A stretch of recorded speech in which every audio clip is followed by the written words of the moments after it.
আসসালামু আলাইকুম। আশা করি সকলেই ভালো আছেন। সুপ্রিয় চাকরি প্রত্যাশী ভাই বোনেরা, অর্থ মন্ত্রণালয়ের নিয়োগ সার্কুলার দেখাবো একটা সরকারি নিয়োগ সার্কুলার। তো এই সার্কুলারে কিন্তু বেশ কিছু পদের সংখ্যায় নিয়োগ বিজ্ঞপ্তি প্রকাশ করা হয়েছে। যেখানে অনার্স ডিগ্রি পাশের সার্কুলার আছে, পদের সংখ্যা রয়েছে। এছাড়াও এইচএসসি পাশে আছে, এসএসসি পাশে আছে, তারপরে অষ্টম শ্রেণী অর্থাৎ এখানে এসএসসি পাশে অফিস সহায়ক পদে আছে, কম্পিউটার অপারেটর এইচএসসি পাশে আছে। অনার্স ডিগ্রি সকল শিক্ষাগত যোগ্যতার জন্যই কিন্তু এই অর্থ মন্ত্রণালয়ে পদের সংখ্যা রয়েছে। তো আপনারা এই সার্কুলারটা দেখতে পারেন, মোটামুটি বড় একটা সার্কুলার। তো আজকে আমরা এই সার্কুলারটা নিয়ে বিস্তারিত আলোচনা করব। পদের নাম, পদের সংখ্যা, বেতনের স্কেল, শিক্ষাগত যোগ্যতা, আবেদনের পদ্ধতি, পেমেন্ট পদ্ধতি সকল কিছু নিয়ে আমি আলোচনা করব। ভিডিওটা শেষ পর্যন্ত দেখবেন, তাহলেই আপনি এই যে 2026 সালের জানুয়ারি মাসের এই নিয়োগ সার্কুলার সম্পর্কে সকল ইনফরমেশন আপনি এই ভিডিওর মাধ্যমেই পাবেন। ভিডিওটা শেষ পর্যন্ত দেখার জন্য দেখবেন, এবং পাশাপাশি আরেকটা বিষয় হচ্ছে, যদি আপনি এই চ্যানেলটাতে নতুন এসে থাকেন অবশ্যই সাবস্ক্রাইব করে রাখবেন। বাংলাদেশের সরকারি যত নিয়োগ সার্কুলার আছে সকল সরকারি নিয়োগ সার্কুলার এই চ্যানেলে আপলোড করা হয়। অবশ্যই আমাদের চ্যানেলের সঙ্গে সাবস্ক্রাইব করবেন এবং যুক্ত থাকবেন। তো এটা হচ্ছে অর্থ মন্ত্রণালয়ের নিয়োগ সার্কুলার, দেখতেই পারতেছেন। তো ফাইন্যান্সিয়াল রিপোর্টিং কাউন্সিলের বিভিন্ন শূন্য পদে জনবল নিয়োগের লক্ষ্যে নিম্ন বর্ণিত পদসমূহের জন্য যোগ্য প্রার্থীদের অনলাইনে পদের পাশে বর্ণিত শর্তে বাংলাদেশের প্রকৃত নাগরিকদের নিকট হতে অনলাইনে আবেদনের জন্য আহ্বান করা যাচ্ছে। তো এই বেসিক যে বিষয় দেওয়া আছে এখানে, এটা একটা অর্থ মন্ত্রণালয়ের সরকারি নিয়োগ সার্কুলার এবং স্থায়ী নিয়োগ সার্কুলার। তো বাংলাদেশের যে কোনো জেলার যে কোনো প্রার্থী কিন্তু চাইলে আবেদন করতে পারবে, নারী পুরুষ উভয়ে আবেদন করতে পারবে। এবং আবেদনটা এই যে অনলাইন যে লিঙ্ক দেওয়া আছে frcteledo.com এই ওয়েবসাইটের মাধ্যমে কিন্তু আপনাদেরকে এই সার্কুলার আবেদনটা করতে হবে। আচ্ছা, এরপরে যদি আমরা এখান থেকে দেখি, ১ নাম্বার আছে প্রোগ্রামার, এখানে আপনার গ্রেড ৬ষ্ঠ। তো এই প্রোগ্রামার পদে একটি পদ রয়েছে।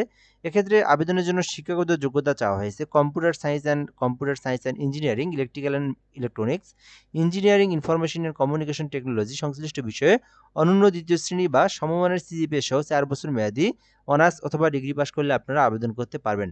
বেসিক্যালি এখান থেকে যে বিষয়টা আমরা সংক্ষিপ্তভাবে যদি বলি, আপনি যদি এখানে যে ট্রেডগুলো আছে, কেউ যদি কম্পিউটার অথবা ইলেকট্রনিক্স অথবা কমিউনিকেশন টেকনোলজি এই বিষয়গুলো নিয়ে যদি অনার্স অথবা ডিগ্রি করে, তারা আবেদন করতে পারবে। ২ নম্বরে দেখব সহকারী পরিচালক, গ্রেড নবম, ১০টি পদ রয়েছে। তো আপনারা এই পদে আবেদন করতে পারবেন। এই ক্ষেত্রে আবেদনের জন্য যারা অনার্স অথবা ডিগ্রি যারা ব্যবসা শাখা নিয়ে করছে, যেমন হিসাব বিজ্ঞান, তারপরে হচ্ছে ব্যবসা প্রশাসন অথবা ফিন্যান্স অথবা অর্থনীতি অথবা ব্যাংকিং অথবা ম্যানেজমেন্ট অথবা পরিসংখ্যান, এই যে সাবজেক্টগুলোর নাম বললাম, এখানকার মধ্যে যে কোনো সাবজেক্ট নিয়ে যদি আপনি অনার্স অথবা ডিগ্রি করে থাকেন, তাহলে আপনি কিন্তু সহকারী পরিচালক পদে আবেদন করতে পারবেন। এরপরে ৩ নম্বরে দেখব মানদণ্ড নির্ধারণকারী কর্মকর্তা, গ্রেড নবম, ২টি পদ রয়েছে। এক্ষেত্রে আবেদনের জন্য কোনো স্বীকৃতি বিশ্ববিদ্যালয় হইতে ৪ বছর মেয়াদী। এখানে কিন্তু যে উপরে যে ডিপার্টমেন্টগুলোর নাম বললাম, এখানে যে সাবজেক্টগুলোর নাম বললাম, এই সাবজেক্টগুলো নিয়ে যদি আপনি অনার্স অথবা ডিগ্রি করেন ৪ বছর মেয়াদী, সো আপনি কিন্তু আবেদন করতে পারবেন। ৪ নম্বর আছে মনিটরিং কর্মকর্তা, ৪টি পদ রয়েছে। এক্ষেত্রে আবেদনের জন্য আ হিসাব বিজ্ঞান, ব্যবসা প্রশাসন, ফিন্যান্স, অর্থনীতি, ব্যাংকিং, ম্যানেজমেন্ট এগুলো নিয়ে যদি অনার্স ডিগ্রি করেন, আবেদন করতে পারবেন। নিরীক্ষা চর্চা কর্মকর্তা, গ্রেড নবম, এখানে কিন্তু ৮টি পদ রয়েছে। এখানেও আবেদনের জন্য উপরে যে এডুকেশনাল কোয়ালিফিকেশন সাবজেক্টগুলোর নাম বললাম, ওগুলো নিয়ে যদি অনার্স ডিগ্রি করে থাকেন, আবেদন করতে পারবেন। ৬ নম্বরে দেখব সহকারী প্রোগ্রামার, গ্রেড নবম, একটি পদ রয়েছে।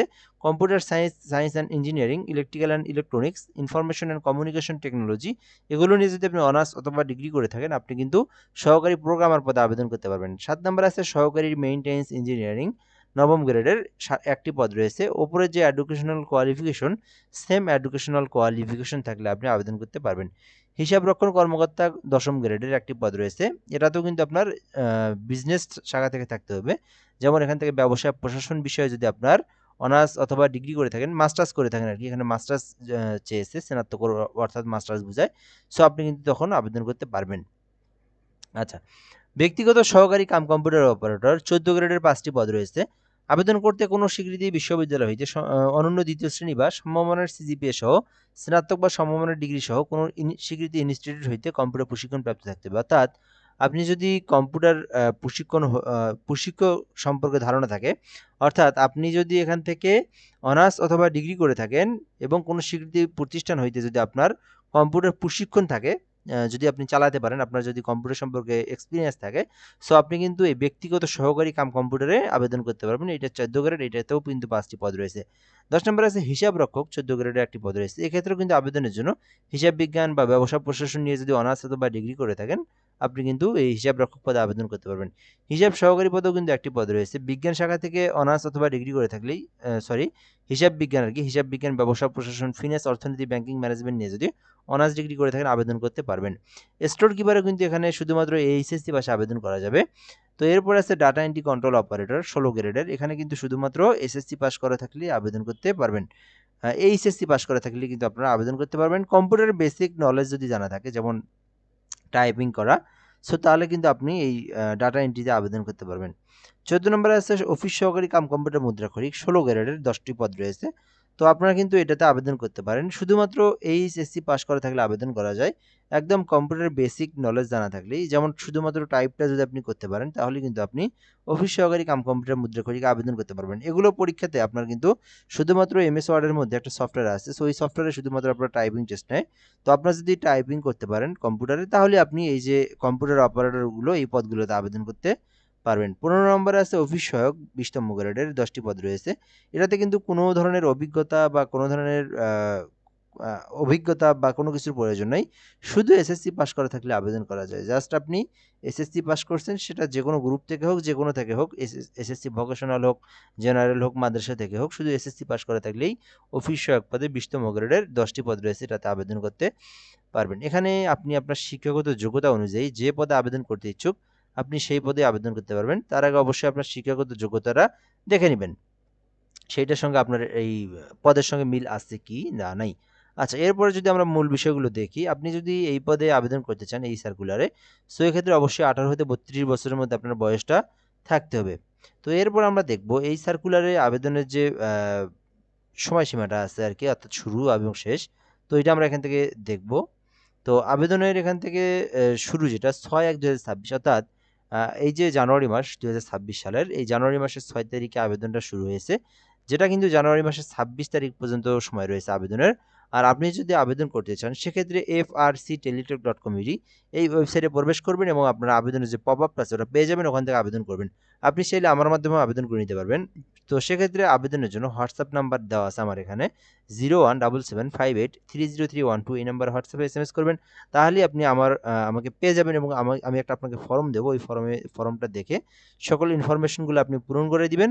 আমি কিন্তু আপনাকে আবেদন করে অ্যাপ্লিকেশন কপিটা একদম সুন্দরভাবে নির্ভুলভাবে আবেদন করে দিয়ে দেবো। তো চাইলে এই নাম্বারে হোয়াটসঅ্যাপে এসএমএস করতে পারেন। তো এরপরে দেখবো আমরা আপনি যদি আবেদন করেন সেক্ষেত্রে কত টাকা ফি জমা দিতে হবে। তো আপনারা জানেন প্রতিটা সার্কুলারের গ্রেড অনুযায়ী ফি জমা দিতে হয়। তো এখানে দেখতে পারেন কোন পদে এবং কোন গ্রেডের জন্য কত টাকা ফি জমা দিতে হবে। 1 হতে 8 নং কর্মী পদের মধ্যে যদি আপনি আবেদন করেন, 1 থেকে 8 নং কর্মী পদের মধ্যে আবেদন করলে সেক্ষেত্রে ফি আপনার 223 টাকা। তো আর যখন আপনি পেমেন্ট করবেন অবশ্যই আপনারা 230 টাকা রিচার্জ দিবেন এখানে। 2টা এসএমএস সহ প্রায় 230 টাকাই পড়বে এখানে। 230 টাকা রিচার্জ দিয়ে আপনি পেমেন্ট ফি দিবেন যদি আপনি 1 হতে 8 নং কর্মী পদের মধ্যে আবেদন করেন। 9 হতে 14 নং কর্মী পদের মধ্যে আবেদন করলে 112 টাকা ফি জমা দিবেন। 9 হতে 14 নং কর্মী পদের মধ্যে আবেদন করলে 120 টাকা রিচার্জ দিবেন এবং আপনি 120 টাকা রিচার্জ দিয়ে 120 টাকা রিচার্জ দিয়ে পেমেন্ট ফিটা জমা দিবেন। সর্বশেষ যেটা দেখলেন অফিস সহায়ক পদ 20তম গ্রেডের, ওইটাতে শুধুমাত্র 56 টাকা হলেই পেমেন্ট ফি দিতে পারবেন। এক্ষেত্রে আপনারা 65 টাকা টেলিটক সিমে রিচার্জ দিবেন, তারপরে আপনারা ফি জমা দিবেন। এখন আমরা দেখব কিভাবে আপনি ফিটা জমা দিবেন। তো এখানে ফি জমা দেওয়ার জন্য টেলিটক সিমে রিচার্জ করার পর আপনাকে কিন্তু টেলিটক সিমের মেসেজ বক্সে আসতে হবে। এখানে আসার পর ফার্স্ট স্টেপে আপনাকে লিখতে হবে এফআরসি।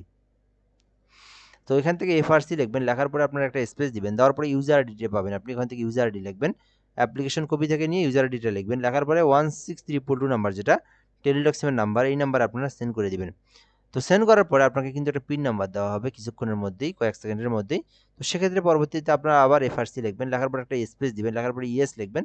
তো ওই ফার্স্ট এসএমএস থেকে যে পিন নাম্বারটা পাইলেন, তো ওই পিন নাম্বারটা এখানে লিখবেন, লেখার পর আপনারা কি করবেন, আবার আপনারা এই যে 16342 নাম্বার টেলিটক সিমের যেটা নাম্বার আর কি সেই নাম্বারে সেন্ড করে দিবেন। তো সেন্ড করে দেওয়ার পরে কিন্তু আপনাকে একটা এই যে এই কংগ্রাচুলেশন এসএমএসটা দেখাবে এবং আপনার পেমেন্টের টাকাটাও কেটে নিবে, তখনই কিন্তু আপনার অ্যাপ্লিকেশনটা সাকসেসফুলি হয়ে যাবে। তো এই পদ্ধতিতে আবেদন করতে পারেন। 26শে জানুয়ারি পর্যন্ত আবেদনের সময়সীমা রয়েছে। তো যারা এই শিক্ষাগত যোগ্যতা আছে এই অনুযায়ী আপনারা আবেদনটা করতে পারেন। তো যাই হোক, সার্কুলার নিয়ে যদি আপনি কোনো কিছু জানতে চান আরও, সেক্ষেত্রে কমেন্ট করে জানাতে পারেন, ইনশাল্লাহ আমি রিপ্লাই দেওয়ার চেষ্টা করব। আর অবশ্যই চ্যানেলটাতে সাবস্ক্রাইব করে রাখবেন। আবেদন করতে চাইলে এই নাম্বারে যোগাযোগ করতে পারেন। তো ধন্যবাদ, ভালো থাকবেন, আসসালামু আলাইকুম।